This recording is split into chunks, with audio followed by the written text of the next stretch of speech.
let's talk about the movie Old Dads, which is a comedy directed by and starring stand-up comedian Bill Burr. By the way, great choice in backgrounds there. I was going to say, wait, I kind of want to remove the banner for a second. There you go. Just to get a little closer look. Because this is a Bill Burr movie, right? Wait, who selected the stills to go in the background? Was that you, Alan? It wasn't me. I think it was you. No. Look, she's fessing up to it.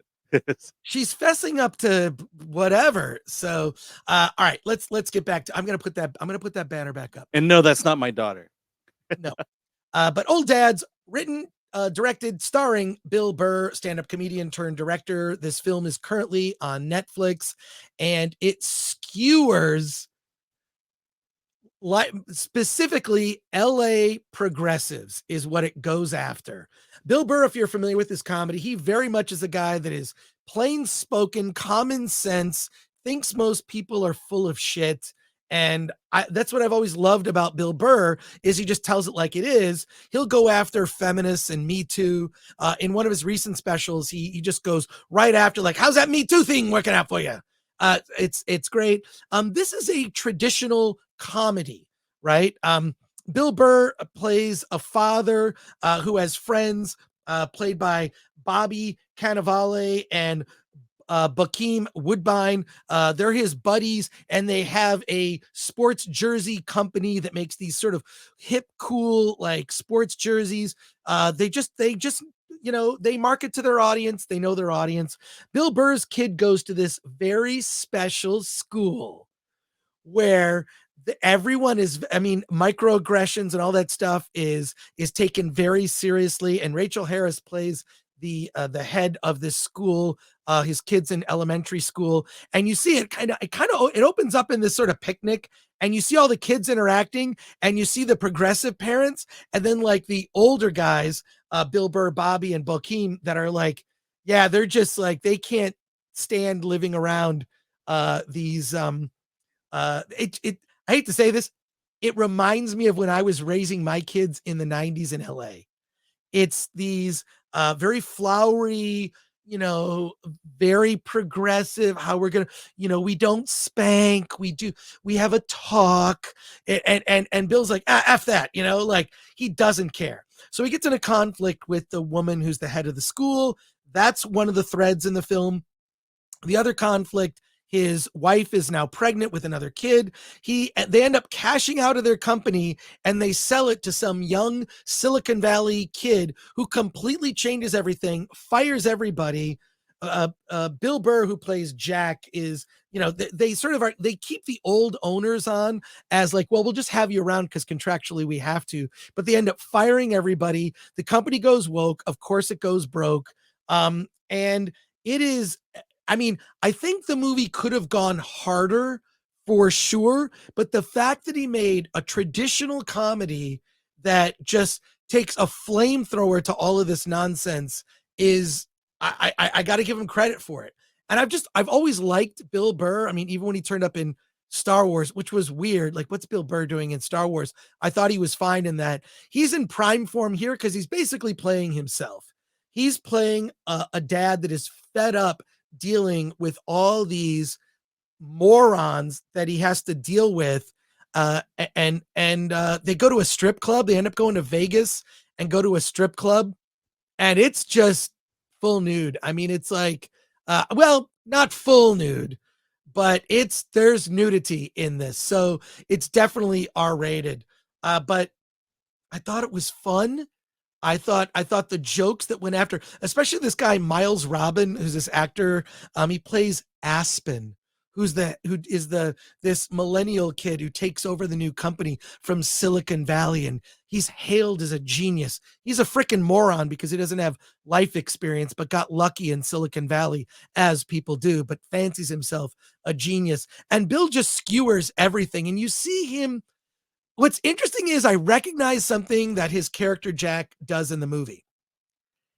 He kind of just tolerates these people. It's like, all right, fine, whatever. And then you see him at certain points in the story just reach a breaking point where he's like, F this, sick of it. And I love it. So And the fact that this is on Netflix is pretty incredible, like he gets mad and calls one of the women a cunt, and he has to apologize in front of the entire school.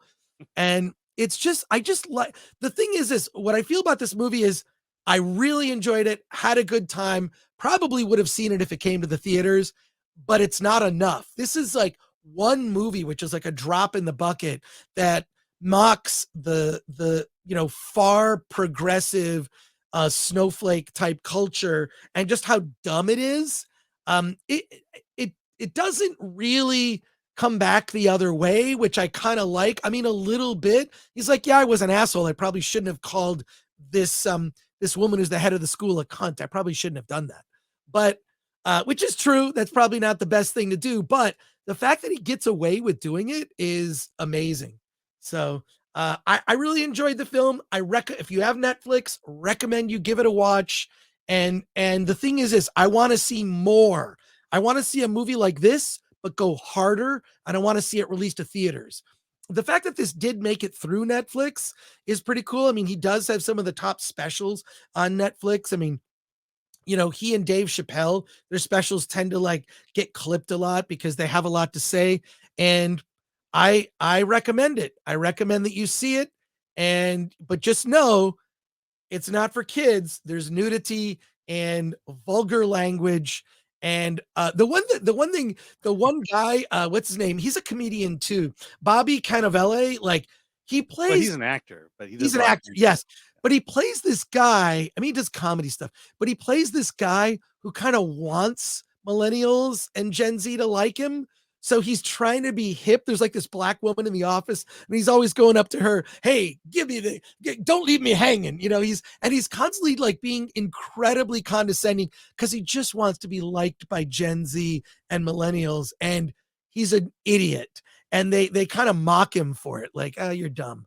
But what I did like about the film is that it's very real. It feels like one of those, what am I spacing on his name? He's made 40-year-old virgin, among others. Uh, uh, you Steve know, Carell or no, not Steve Carell, the Judd director, Apatow? Judd Apatow. It's like a Judd Apatow comedy, but at the right running time, so it's shorter. And then secondly, it has human relationships. So the movie isn't just about like the comedy. There actually are genuine relationships. You see Bill Burr having conflict with his wife.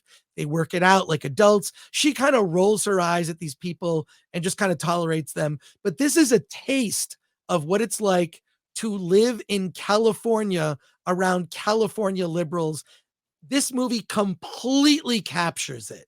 So it's a very specific, it's like, oh, this is exactly how I felt in the 90s when I would see these idiot parents give in to their kids and just do whatever their kids wanted them to do rather than be a parent. Right. So, and I'm more old school like Bill Burr. So, I like the film. It starts with a bang. It ends heartfelt. It's under 2 hours. It does what good comedy does, and it skewers a lot of things that are in the culture right now. I don't think it's going to move the needle necessarily, but more of this and have it open in theaters. I think it would be huge if you did an even harder R version Yeah. of this. So, yeah, I mean, to me, Netflix and Max are my two favorite Yeah. streaming services in terms of things that like I find a lot of stuff that I like. So Yeah. let's No, I see. mean the test here is will non-woke audiences flock to this movie and show No, that more movies like this need to be made.